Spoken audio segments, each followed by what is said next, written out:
Bismillahirrahmanirrahim.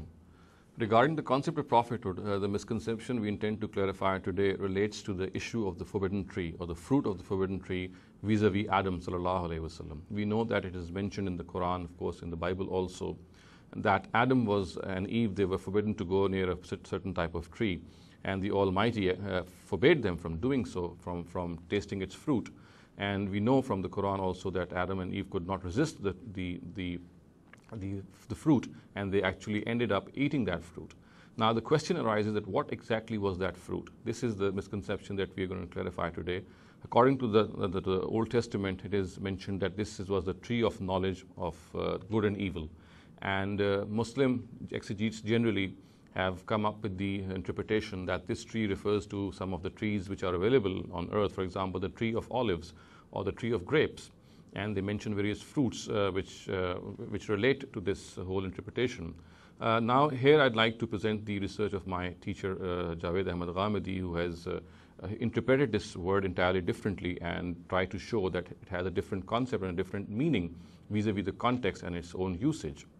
First of all, he has pointed out that this word is not used in its literal sense. The word shajara in Arabic, of course, means tree. But the Quran itself, by using this word in a very metaphorical way, has used this word symbolically.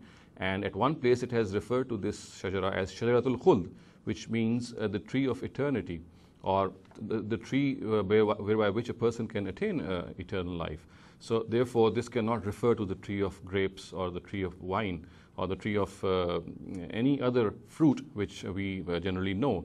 So this rules out the possibility that any literal tree is actually implied here. The second thing he's pointed out is that at various places in the Quran, it is explicitly said that as soon as Adam and Eve tasted the fruit of that tree, their own sexual organs became evident to them, implying the fact that their own sexual instinct became very evident to them. And therefore, this would again mean that the tree which has been referred by the Torah as a tree of knowledge of good and evil, this also cannot be implied here, because of course by eating the fruit of that tree, how can the sexual organs of a person be made evident to him? So therefore there has to be something different implied here. So summing up both these instances of the Quran, Javed Ahmed Ghamidi has surmised that this tree refers metaphorically to the tree of procreation, or to in fact, if stated in more explicit terms, to the act of procreation which takes place between a man and a woman. And the whole issue was to warn Adam and Eve, and through Adam and Eve to the whole rest of the mankind, that the greatest test which will take place regarding man on this earth is through sex, because it is through this sexual instinct and through this sexual activity that man will be tried and tested the most, and he has to remain on guard vis-a-vis this issue. Now, how does this fit into the whole scenario of these verses? Now, first of all, if we take this interpretation, it will fit very nicely in the first issue which I raised earlier on, that this would mean that the tree of procreation is actually symbolically implied here, because we know that it is this tree which gives the eternal life to Adam, because through this tree, Adam has preserved his own seed and his own fraternity, and mankind through his own existence is actually nothing but the eternal representation of Adam himself. So therefore, forbidding Adam from going near that forbidden tree would of course mean that he's been stopped from going near that tree of procreation, and this would of course give him eternal life, as these words I referred to earlier on say.